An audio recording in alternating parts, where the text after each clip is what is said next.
everybody, my name is Tina Sutton with Miss Ginger Dots Designs. If this is your first time here, welcome.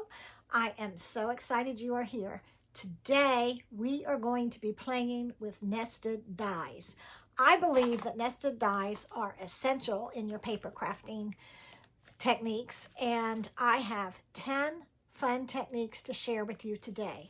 So let's break it down, let's have some fun, and let's go make something pretty. Okay, let's dive into nested dies. I love nested dies. I think they are essential for paper crafting. If I could only choose a few items to have in my stash, I would definitely have some nested dies. So what I have done is I have come up with 10 different techniques of how I use nested dies in my artwork. Although there are probably 100 more different ways to use them, these are the 10 that I am using currently in my business and my artwork. So I'm going to kind of share them with you today. And I have a 3-page handout, which I'm going to link to the YouTube video that you can print out. And I'm going to go over the different techniques and show you lots and lots of samples. And I even have the samples on the back that are going to coordinate with the technique number so you can reference it later. But let's start with what are nested dies, okay? Nested dies are a set of dies that graduate in shapes and sizes. So I love them, and we have so many nested dies in our Stampin' Up! Collection. So what I have done with my nested dies is I keep them in this notebook. I travel a lot with my supplies, and I create a lot on the road or in different places. So this works out perfectly for me. I have a book of pretty much exclusively nested dies with just a few things. So I'll kind of show you, like I have the party banner dies, I have the rectangle dies, I have the nested shape dies, and this goes over here with this set, but it didn't fit really well, so I kind of moved it over to the Spotlight Nature dies, which I'm sure you guys are recognizing this. If you follow me at all, you know that I create with these all the time. So these are all of my nested dies. Oh, and then in the back of the book, I have my new alphabet dies. So I absolutely love this. It goes with me everywhere, and because I never know when I'm going to need to create something out of these dies. So I'm going to link this book too, because everybody, I have sold so many. I wish this was in our inventory. I wish Stampin' Up! Carried this, because I have had to share my referral link on this so many times, but absolutely love this. Now, the one set of dies that you probably did not see that is one of my favorites, and I don't know, if I had to pick a favorite, it would either be the arched dies or the party banner dies, but we're going to work with the arched dies today. Love these. There's a few missing because I have them over here to kind of show you some things, but we're going to work with these. So I'm going to show you 10 of my favorite techniques. Again, all on the handout. You can print this out and refer to it later, or you might want to print it out now and make notes. Okay, the first one is probably the most obvious, and what most of us use the dies for is the layered matting for impact. So just to kind of bring a card to life or light, you can cut 1 or 2 or even 3 shapes and layer them. So I did this with the Perfectly Pair. Absolutely love this card. And it's funny, it's funny how these stamp sets grow on you, because when I first saw this, I thought I will never make a pair card. Now I can't quit creating with these pairs. They're so cute. So again, this is just using 2 or 3 sizes from the same set to create perfectly shaped layers. So that is technique number 1. Technique number 2 is probably one of my favorites. It's called Frames and Windows. And if you know me, I love a good shaker card. Look how cute that is. So basically what you do is take whatever size shape you want. You cut it out of your background or background paper or cardstock paper. You layer it with the clear acrylic window sheets that we have. and put some sparkles in it, use some foam tape around it, and you have a really, really cute shaker card. If you got, I did not link the directions to this card on the handout, but if you go to my Instagram account, I do have, you can watch me make this card on a reel. So just kind of a super fun little card. This is also cute to do peekaboo cards, like, you know, you could have like the gingerbread man peeking through here. So using the die for frames or windows, super fun. Another clever way to use it. Number 3, absolutely love, is shaped cards. So this is a really fun, the tractor set. Who doesn't love this tractor set? So many uses for it. I did a fall card out of it. And why it's called a shaped card. Okay, so I've got the number 1. I've used a couple of techniques on this. I've used the layer matting for impact, and I used it to make a shaker card. I'm not a shaker card, a shaped card. And a shaped card means just that, whatever shape you're using, whether it's a circle, banner, arch, to make it one card that is in the shape of your die. And the way you do this, if you've never done one, is you take a piece of paper. I'm going to use this gold, which I love this gold paper. It is on Last Chance, so I just think it's super pretty and super elegant. So you're going to take your die, you're going to fold your paper in half, and of course I made this way too big. I don't know why I didn't cut it down. I just took a 6x12 sheet of paper and folded it in half. And if you notice, I taped my die down, but I taped this edge off the fold. So when I run this through the paper cutter, or not the paper cutter, when I run this through the die cut machine, it is not going to cut a separate shape. It's going to be attached like this. So it is attached. And here is another quick card that I made, a smaller shaped card, kind of a Christmas tag. I just used some Christmas ephemera. I used some red cardstock and another shape card. So you can do them in whatever size you want. Super simple, super easy to make. I love this. This is probably another. I'm saying all of the things are my favorite, right? I just, like I said, I love nested dies. They are so fun. All right. Here is one that is used very commonly. Use it to create tags and bookmarks. I have 3 different tags made up. Look how cute that notes and bundle is.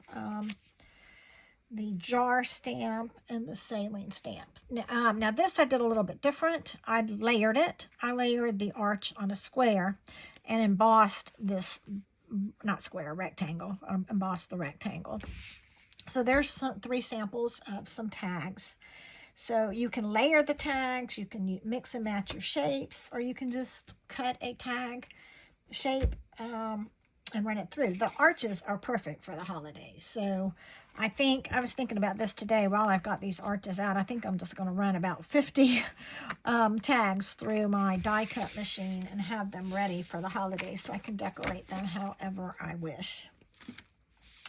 All right, this is a fun technique. This is called the spotlight or eclipse technique. So it's totally awesome. Either love this paper or hate this paper. I happen to love it. So what you're basically going to do is take a piece of background paper, or I used the designer series paper that were kind of not cut, but scene cards, the scene card. And I took a small die cut and taped it down, ran it through. So this is the background of the die cut, and then this is the die cut. And I don't know if you can see, but I don't know how to hold this up so you can see it. I don't know if it's showing right there. So I layered it. So it is layered, so it kind of pops it up and makes it focal. You can see it in person a lot better. So the arch is actually popped up, and then the turtle is actually popped up. So this card has lots and lots of dimension on it, same as this one. It's popped up. So the inside is popped up, so it's not just a flat card.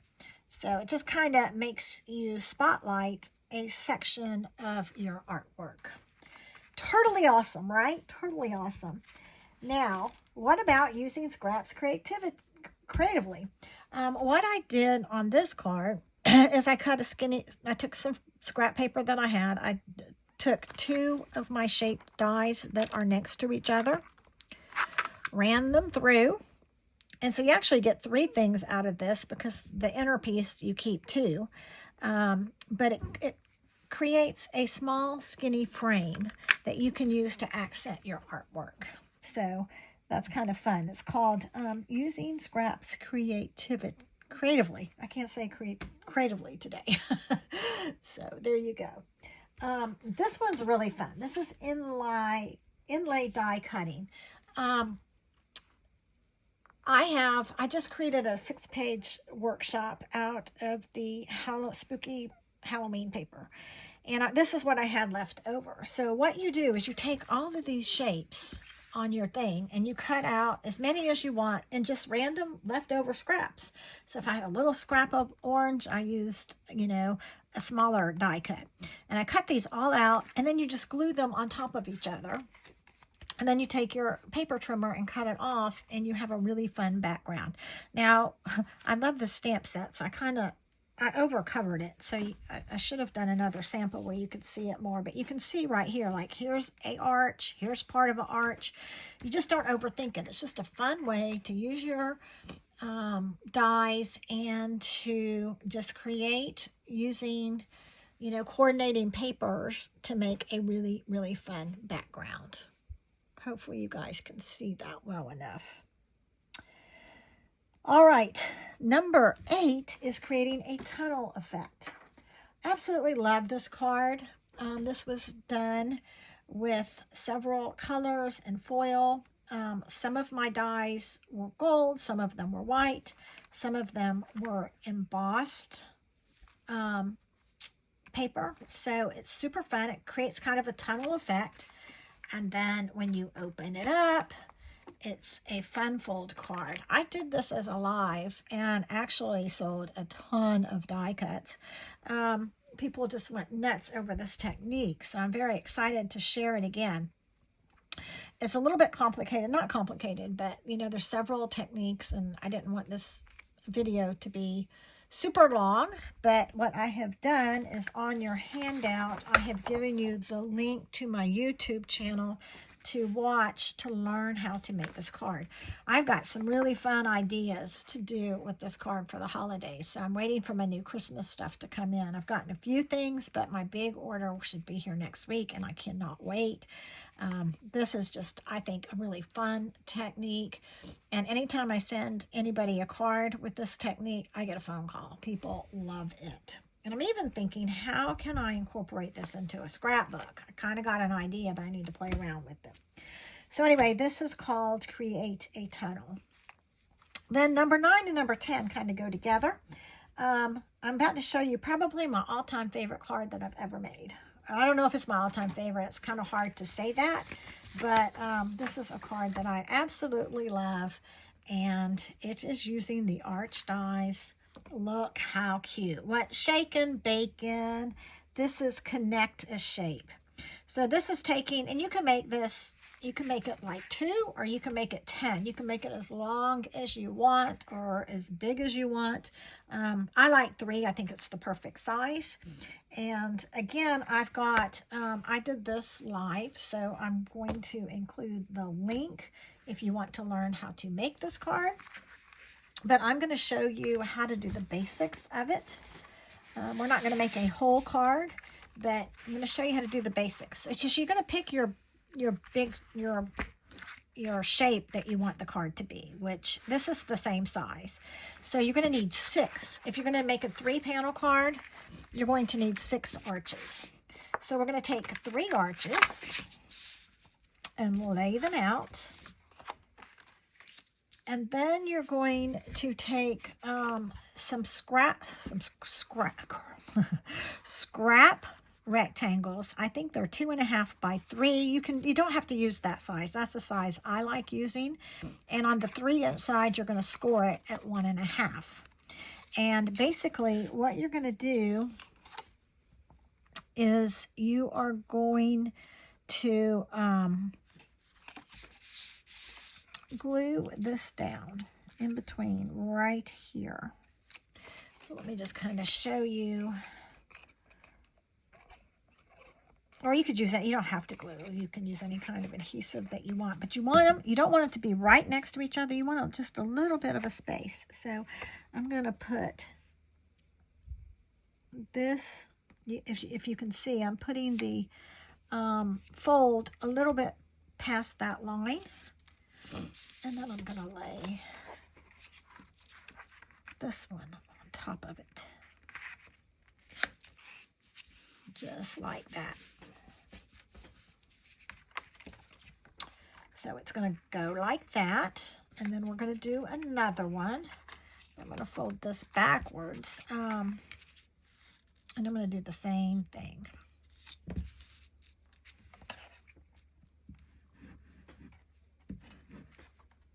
Guess I could put the glue here too. All right, so we're going to put that there.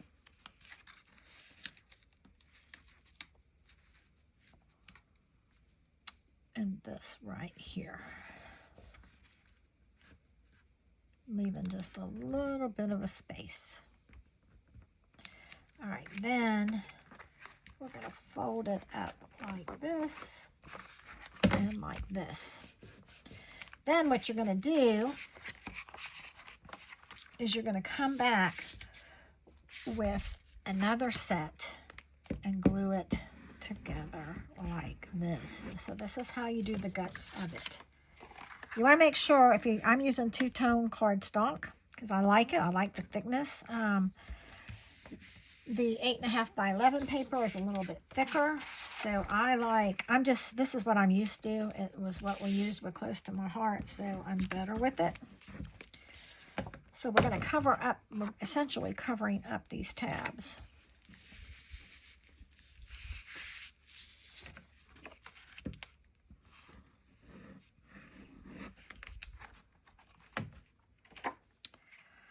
And there you go.